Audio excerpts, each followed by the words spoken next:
Filipenses, capítulo de número 4, verso de número 7.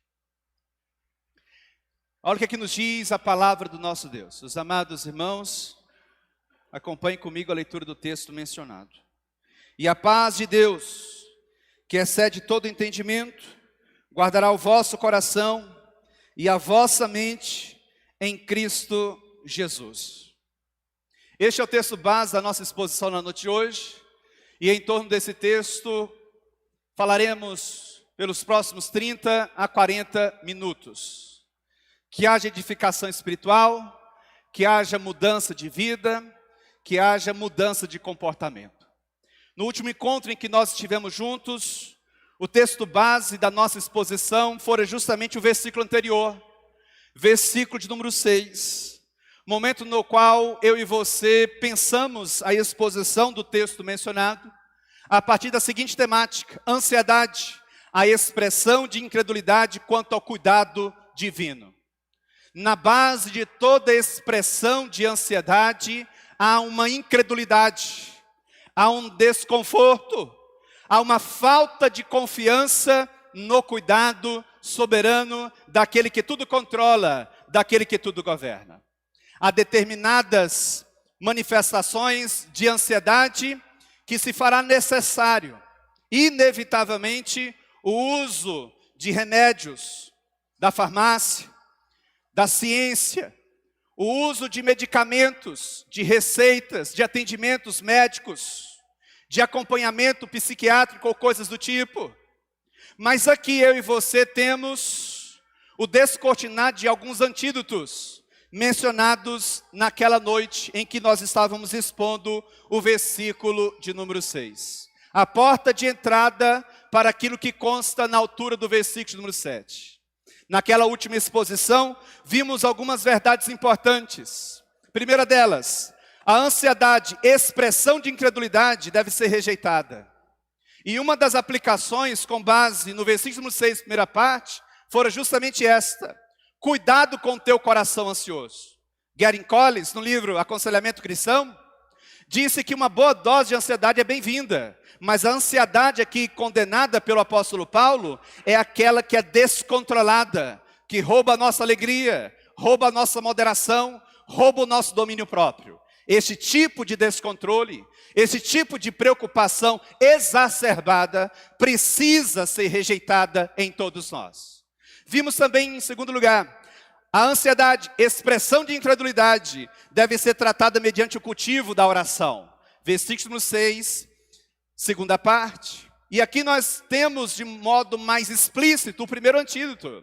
A palavra oração aqui apresentada traz a ideia de uma comunicação pessoal geral com o ser de Deus. Está embutido nessa expressão oração a ideia de voltar-se para o Senhor, de corpo e alma, não apenas para cumprir um rito religioso, não apenas para apresentar diante de Deus uma demanda, mas por aquilo que Ele é, o nosso Deus, Senhor absoluto sobre tudo e sobre todos. É gastar tempo com o Senhor, é se perder na relação com Deus, mediante os caminhos da oração. Mas nós também vimos naquela noite, em terceiro lugar, a ansiedade e expressão de incredulidade deve ser tratada mediante o cultivo da súplica intercessória. Versículo número 6, terceira parte. A súplica é também uma oração, mas há uma leve distinção.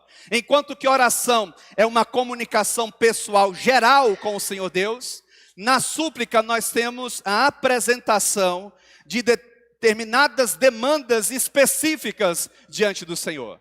Não é que Deus precisa que eu e você venhamos enumerar nossos problemas, nossos medos e nossas angústias para que Ele possa agir. Não, não é isso. Na oração nós instruímos-nos mais a nós mesmos do que a Deus. Nós não oramos para mudar o que Deus tem que fazer, nós não oramos para instruí-lo no que Ele deve fazer. Não. Na oração nós aprendemos muito mais do que o ser de Deus. Nós oramos para descortinar a nossa total dependência do Senhor.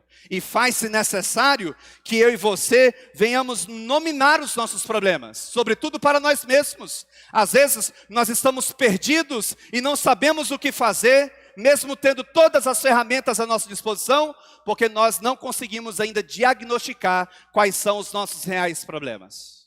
Mas também nós vimos, em quarto lugar, a ansiedade e expressão de incredulidade deve ser tratada mediante o cultivo da gratidão. Última parte do versículo número 6. Apresentamos diante de Deus as nossas orações, apresentamos diante de Deus as nossas súplicas, mas também não perquemos de vista a nossa oração de gratidão ao Senhor.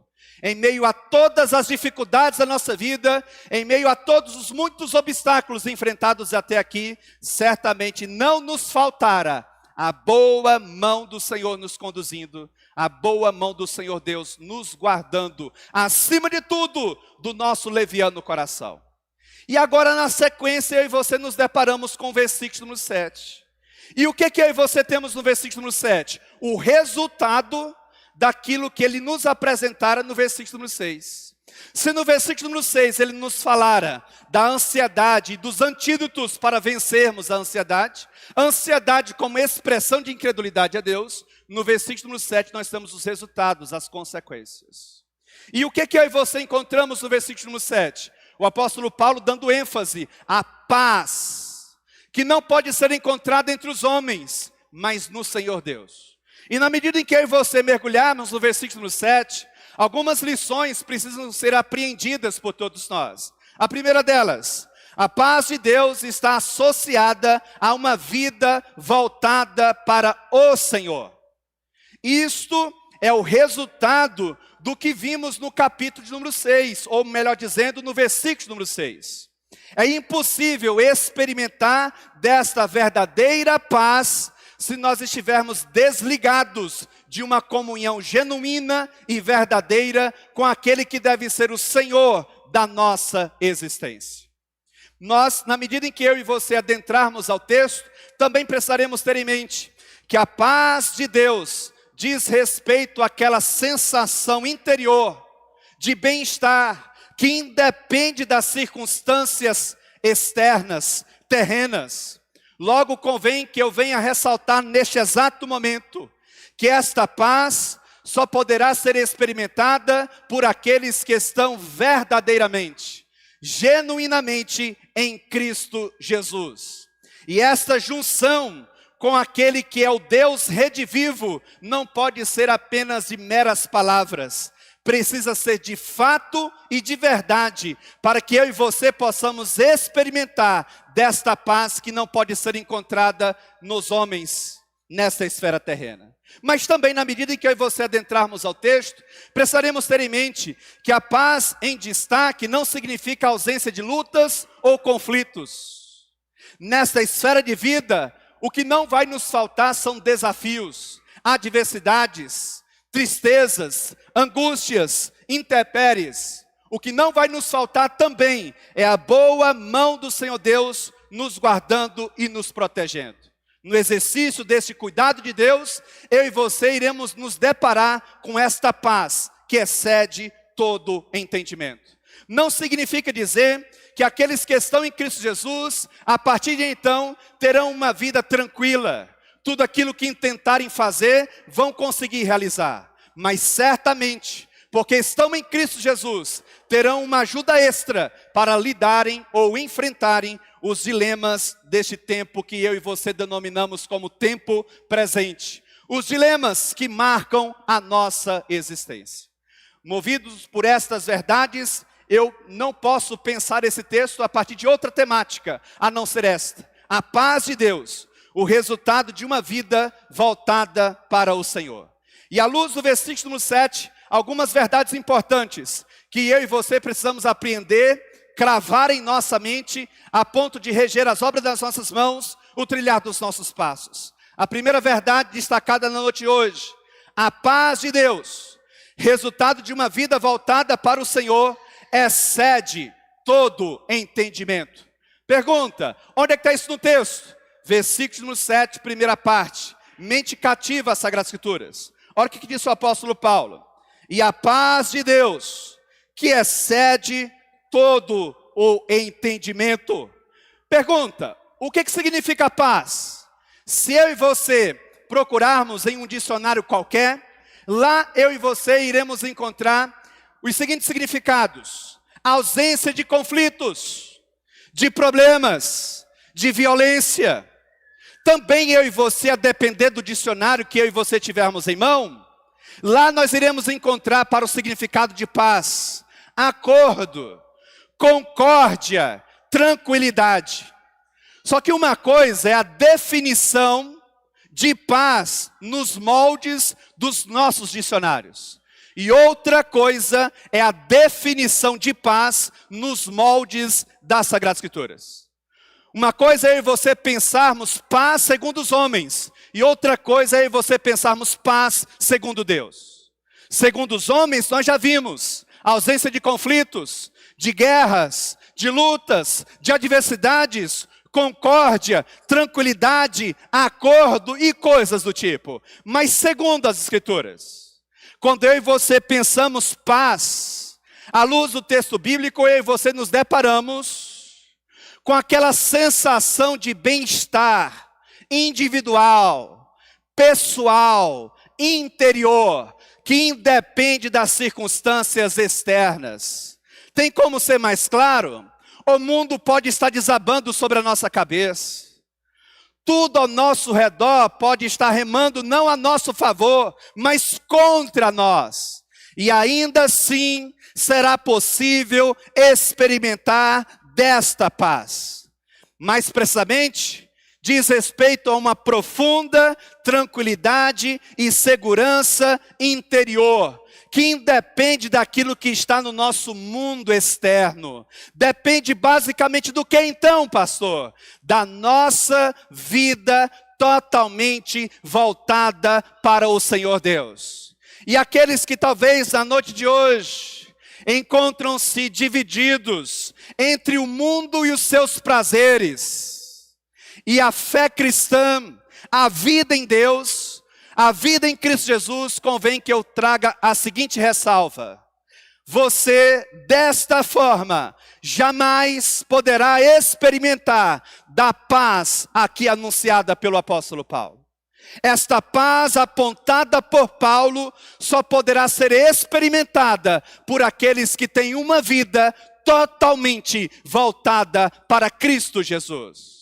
Esta paz, ela é o resultado de uma vívida fé que volta-se para Deus mesmo em meio aos piores obstáculos. Quais são os obstáculos da tua caminhada de vida? Eu conheço os meus. Quais foram os problemas que você enfrentou ao longo de 2025? Quais foram as adversidades, os medos, as angústias, as percas que você teve em 2025?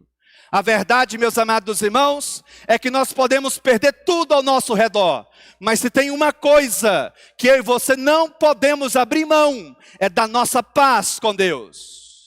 Porque desta paz com Deus depende a nossa salvação em Cristo Jesus. Desta paz com Deus depende se nós vamos continuar de pé ou se nós ficaremos prostrados na multidão dos nossos pecados. A título de ilustração, quero trazer você, ou levar você, melhor dizendo, para as páginas do Antigo Testamento. E trazer à sua memória a história de um personagem extremamente importante no contexto das Sagradas Escrituras, a saber, Daniel. Na altura de Daniel capítulo 6, ele é informado que o grande rei Nabucodonosor havia solicitado que todos no seu reino se encurvassem perante ele. E aqueles que assim não fizessem, seriam mortos. Digno de destaque é que na altura dos versículos 10 e 11 do capítulo de Daniel 6, ele entra para dentro do seu quarto e ele começa a orar e ele começa a falar com Deus. Digno de destaque é que na sua oração nós encontramos súplica e gratidão. Diz a sequência do texto que eventos posteriores culminaram no Daniel sendo jogado numa cova de leões. Digno de destaque também é que mesmo em meio às feras, diz as Sagradas Escrituras, que ele esteve em paz com Deus. Diz o mesmo capítulo de número 6 de Daniel, mais precisamente versículo número 18, que o grande rei, no seu palácio, no seu conforto, não conseguira dormir aquela noite, incomodado por causa daquilo que fizera a um grande homem de Deus. Meus amados irmãos, e se nós trouxermos à nossa memória o contexto que marcava a vida do apóstolo Paulo quando escrever essas palavras. Pergunta: onde é que estava o apóstolo Paulo, o autor destas palavras da Epístola aos Filipenses? Ele estava preso em Roma, a capital do poderoso Império Romano, acorrentado a um soldado romano. Ele estava lidando com a iminente morte. Ele poderia ser morto a qualquer momento. E ainda assim foi capaz de escrever tais declarações. A do versículo número 6, em que ele destaca: não andeis ansiosos, não tenham preocupações exageradas, porque Deus tudo controla. E como resultado, tenham por certo que a paz de Deus, que excede todo entendimento, estará sobre todos vocês. Chama sua atenção para um detalhe. A expressão todo entendimento traz a ideia de uma máxima que ecoa em todas as páginas das Sagradas Escrituras. Esta paz independe daquilo que acontece em termos humanos. Você nunca a encontrará no dinheiro. Você nunca a encontrará em relacionamentos extras. Você nunca a encontrará no status, na popularidade. Você nunca a encontrará em qualquer canto desse mundo, a não ser e tão somente só em Deus, através de Cristo Jesus. Logo, eu posso afirmar sem medo de errar, que nós estamos falando de algo transcendental. Nós não estamos falando de algo comum. Nós não estamos falando de algo que se encontra na esquina. Nós estamos falando de algo que só pode ser experimentada por aqueles que verdadeiramente estão em Cristo Jesus. O mundo pode estar desabando sobre a cabeça do sujeito. Haverá determinados dias, infelizmente, períodos da nossa vida, alguns períodos curtos, outros períodos longos, que tudo o que nós intentamos fazer vai dar errado. E aí eu e você nos voltamos para nós mesmos, confessamos pecados conhecidos, confessamos pecados não conhecidos, fazemos uma autoavaliação, um check-up geral, atrás de pecados que possam, por sua vez, estarem ocasionando tantas portas fechadas. Como se nós merecêssemos alguma coisa da parte de Deus. Como se nós, em algum momento da nossa vida, pudéssemos ofertar a Deus uma vida plena de santidade. Haverá sempre pecados em nós. Haverá sempre alguma coisa que precisa ser corrigida em nós. Agora, uma coisa é fato. Uma vida voltada para o Senhor terá como consequência esta paz que excede todo e qualquer entendimento. Em segundo lugar, a paz de Deus, resultado de uma vida voltada para o Senhor, nos guarda de sentimentos equivocados. Onde é que está isso no texto? Versículo 7, segunda parte. Mente cativa às Sagradas Escrituras. E a paz de Deus, que excede todo entendimento, guardará o vosso coração em Cristo Jesus. Eu e você nunca estaremos verdadeiramente guardados se nós estivermos fora de Jesus.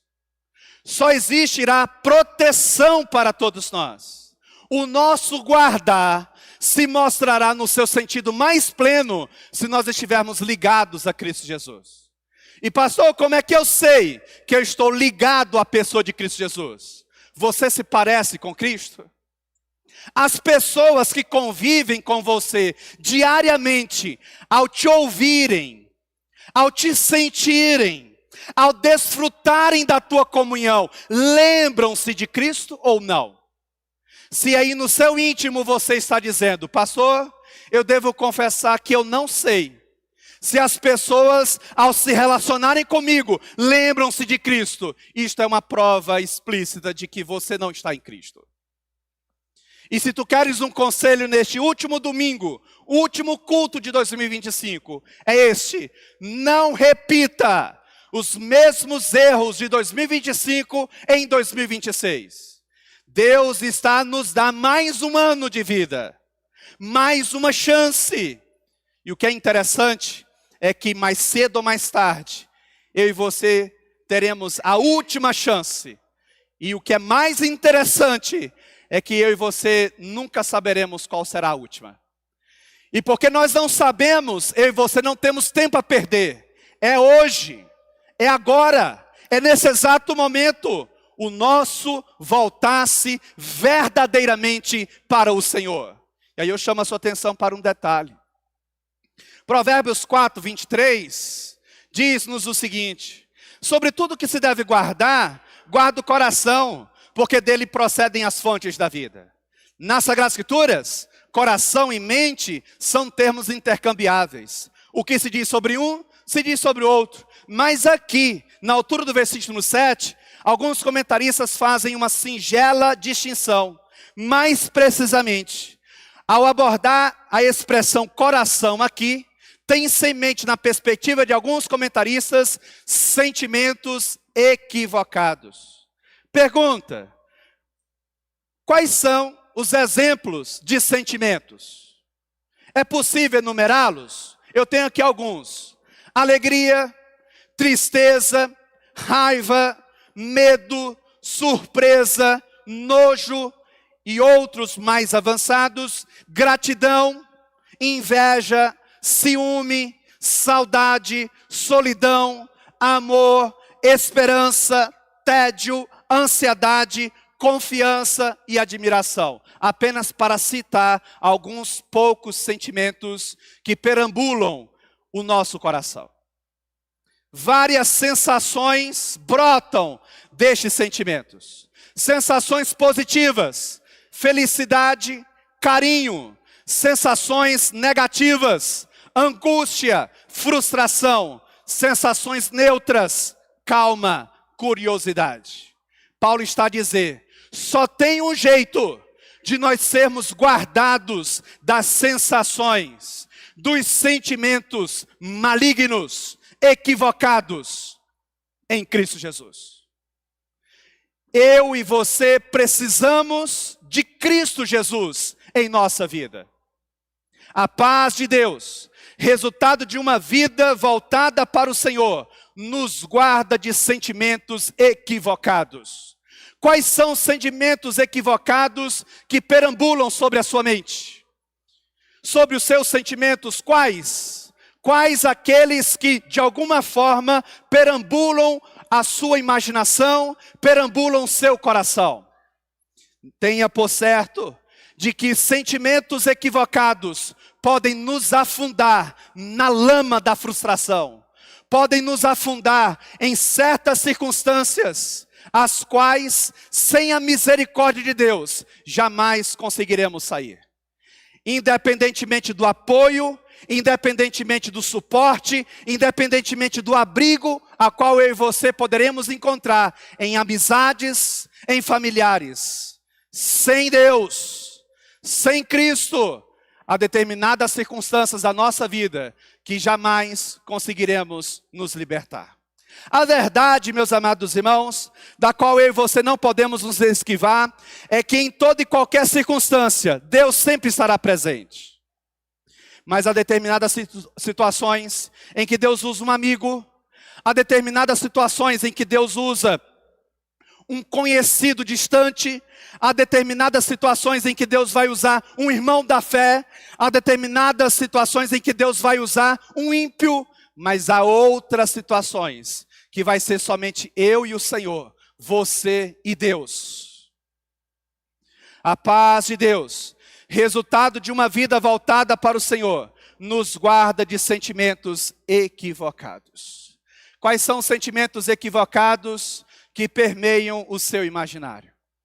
E em terceiro lugar, para caminharmos para o encerramento, a paz de Deus, resultado de uma vida voltada para o Senhor, nos guarda de pensamentos equivocados. Onde é que está isso no texto? Última parte do versículo 7. Mente cativa nas Sagradas Escrituras. E a paz de Deus, que excede todo entendimento, guardará o vosso coração e a vossa mente em Cristo Jesus. Quais são os pensamentos intrusivos que de alguma forma permeiam o nosso imaginário? Em outras palavras, pensamentos que eu e você não alimentamos. Eles simplesmente chegam. Eu e você não dominamos o campo da nossa mente. Tem pensamentos que, de alguma forma, perambulam a nossa mente, o nosso imaginário, que nós não procuramos. Eles simplesmente chegam e estabelecem residência. E se eu e você não lutarmos com afinco, vão dominar as obras das nossas mãos, o trilhar dos nossos passos. Existem pensamentos involuntários, indesejados, surgem sem controle, não refletindo desejos reais. Boa parte, meus amados irmãos, dos nossos problemas, eles não existem aqui no campo do lado de fora, mas no campo interno do nosso coração. Se eu e você pegarmos os dados em torno dos transtornos de ansiedade, nós iremos descobrir que mais de 70% dos casos de pessoas acometidas por transtornos de ansiedade, quando são confrontadas, quando são desafiadas, chegam à seguinte constatação: os problemas nunca existiram no mundo real. São problemas que existem apenas no campo das suas respectivas mentes. São pensamentos indesejados, intrusivos, involuntários. Mas eu e você também nos deparamos com pensamentos impróprios, pensamentos sexuais, violentos, a concupiscência da carne, a concupiscência dos olhos, a concupiscência dos ouvidos, os desejos carnais que pulsam em nós e tendem a permear o nosso imaginário. Mas também pensamentos que geram aflições, como medo, vergonha, confusão ou coisas do tipo. E aí eu chamo a sua atenção para um detalhe. Vamos para alguns exemplos, para ficar mais claro. Pensamentos conflituosos. A pessoa sabe que tal relacionamento não lhe faz bem. O sujeito não agrega. O sujeito não soma. O sujeito só sabe tratar à base de pontapés e pauladas, senão físicas, verbais. E a pessoa não consegue se desprender de um relacionamento abusivo como este. Porque seus pensamentos equivocados aprisionam essas pessoas. Você quer ver um outro exemplo? A pessoa ganha um salário mínimo, 1.518. Se eu não estiver enganado, em 2026, R$1.621. E aí me compra um iPhone de R$12.000, em 24 parcelas. Como é possível uma coisa como essa? Mas por que que a pessoa, ganhando tão pouco, se submete a uma aquisição tão cara como essa? Porque precisa mostrar para os demais que ela também pode, que ele também pode, que ele não está por baixo, está por cima, que ele também precisa mostrar que ele é alguma coisa. O que que é isso? Pensamentos equivocados. Então eu penso que aqui eu já posso trazer uma aplicação prática. Viva como você pode. Se você pode ter um iPhone, então tenha. Mas se você não pode, compre um celularzinho de R$600 como o meu. Esse celular aqui, ele é simples. Eu consigo falar em qualquer lugar desse país. E para ser mais exato, eu consigo falar deste celular em qualquer lugar deste mundo. Agora é certo que tem telefones ou celulares mais sofisticados do que o meu. Mas se eu não posso, eu não vou ficar fazendo gracinha para ninguém. Faça isso também. Viva como você pode. Se você pode morar na melhor casa dessa cidade, então more. Traga segurança à sua família. Traga dignidade ao seu lar, à sua esposa, aos seus filhos. Mas se você pode morar numa casa de porta para a rua, é melhor você morar numa casa simples e poder deitar a sua cabeça no travesseiro e dormir sossegado do que tentar vender uma imagem que não corresponde à realidade. Você quer ver um outro exemplo? Pensamentos que nos dizem: que nós podemos contribuir de alguma forma para a nossa salvação em Cristo Jesus. Quem foi que disse isso? Isso é um pensamento extremamente equivocado. Não há nada em nós que nos torna dignos de recebermos a nossa salvação. Você quer ver um exemplo? Determinadas pessoas, se forem confrontadas, colocadas contra a parede, se forem confrontadas com o seguinte discurso: o que te leva a crer que Deus lhe deixará entrar no céu dele? Elas dirão: eu não roubo, eu não mato, eu procuro ser um homem honrado, eu procuro ser uma mulher honrada, eu sou um bom pai, eu sou um bom filho, eu sou um bom profissional, eu sempre sou respeitado por onde eu passo. Eu cumpro o dever, na noite de hoje, de que se esse é o teu pensamento, de te dizer que se esse é o teu pensamento, você está indo para qualquer céu, menos o céu de Deus.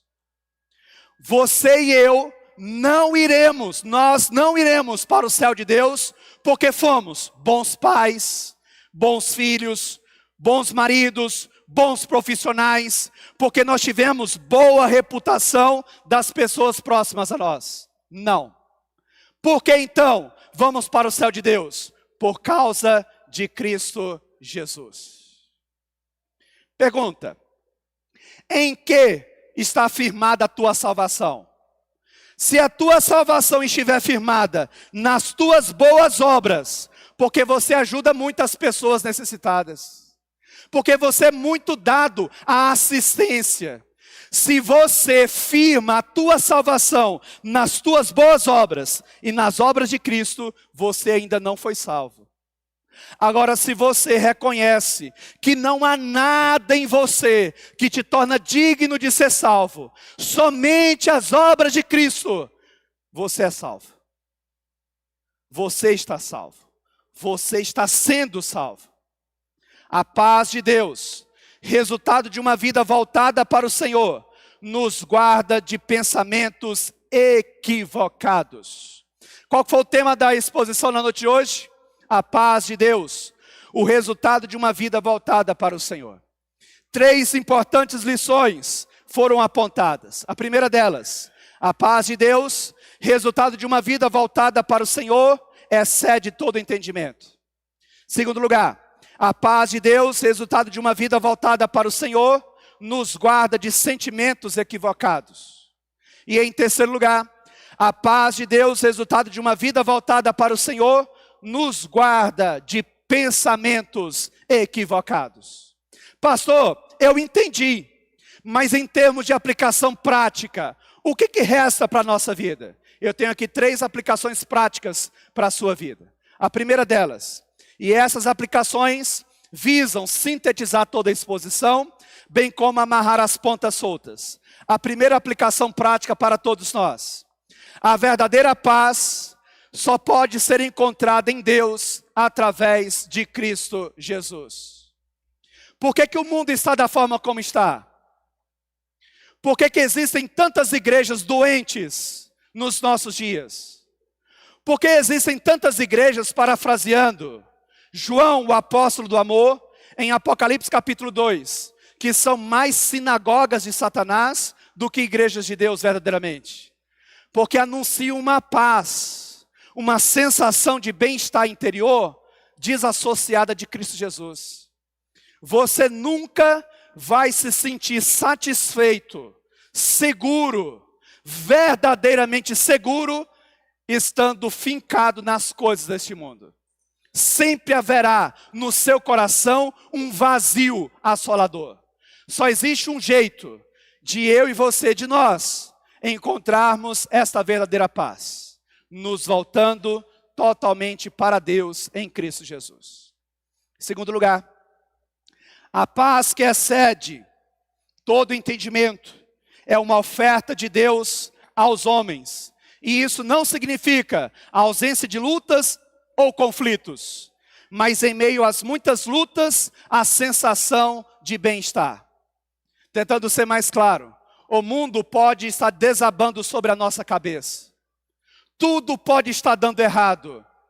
Todas as coisas podem estar escorregando entre os dedos da nossa mão, mas eu e você não podemos perder a nossa paz com Deus. Porque a nossa paz com Deus, ou desta paz, depende a nossa salvação. A nossa paz com Deus não significa ausência de lutas, de desafios ou de conflitos, mas a sensação de bem-estar, independentemente daquilo que esteja acontecendo conosco. Em terceiro lugar, para nós encerrarmos, no campo da nossa mente, travamos as nossas maiores batalhas. Proteja a sua mente com a leitura bíblica e o cultivo de uma vida de oração. Aprenda mais de Deus. Proteja a sua mente. Hoje é o domingo de número 52 deste ano. O quanto de Deus você aprendeu ao longo de 2025? Você vai terminando 2025 da mesma forma como você terminou 2024? No mesmo marasmo espiritual? O quanto você evoluiu? O quanto você aprendeu de Deus? Hoje, você está mais tarimbado com o conhecimento das Sagradas Escrituras do que quando começou o ano ou do mesmo jeito? A resposta aí no seu coração definirá se pelos próximos dias você experimentará desta paz anunciada por Paulo ou não. Tentando ser mais claro, a paz que o mundo oferece, ela é fajuta, superficial, leviana, passageira. Somente a paz de Deus em Cristo Jesus tem resultados para a eternidade. Não perca seu tempo.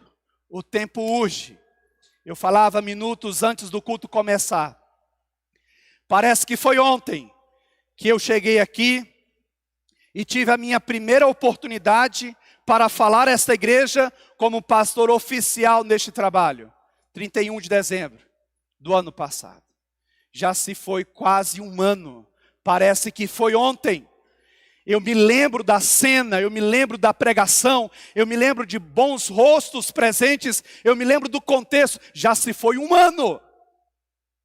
Daqui a pouco, meus amados irmãos, nós estaremos no Réveillon de 2026. O tempo urge. Não perca seu tempo com as coisas deste mundo. O tempo passa e passa muito rápido. E o que é interessante, meus amados irmãos, caminhando para o encerramento. Ao final de 2025, eu e você já não somos mais a mesma pessoa. De um jeito ou de outro, nós já não somos mais as mesmas pessoas. Pergunta, em quem você se tornou? Quem é você? Que Deus tenha misericórdia da nossa vida. Quem sou eu? Que tipo de homem eu me tornei? Depois de mais um ano, lendo as Sagradas Escrituras, ensinando o texto bíblico, aprendendo mais sobre o ser de Deus. Vamos orar, vamos falar com o Senhor. Ó Deus, nós te louvamos, nós te bendizemos, agradecemos ao Senhor, porque até aqui o Senhor tem estado conosco. Muito obrigado pelo acesso à tua poderosa palavra. Essas verdades que podem nos tornar santos e sábios para a eternidade. Muito obrigado, a Deus, pelo acesso ao versículo número 7. Esta paz do Senhor, que é resultado de uma vida voltada para Ti. Senhor Deus, muito obrigado por mais um ano. Muito obrigado por mais um domingo, por mais um culto. Muito obrigado pelo privilégio de mais uma vez podermos falar contigo. Ao final deste culto, ó Deus, não permita que venhamos permanecer os mesmos. Transforma-nos, muda-nos, ó Deus. Que ao começarmos, ó Deus, 2026, possamos começar totalmente diferentes. Que nessa reta final de 2025, o nosso coração possa estar cada vez mais voltado para o Senhor. Nos ajuda, Senhor Deus, a nos desprendermos daquilo que é contrário ao Teu santo e poderoso coração. Nos ajuda, Senhor Deus, a sermos instrumentos que alegrem o Senhor. Na certeza, Deus, de que nada é por acaso. Nós descansamos no Senhor, em Cristo Jesus. Amém.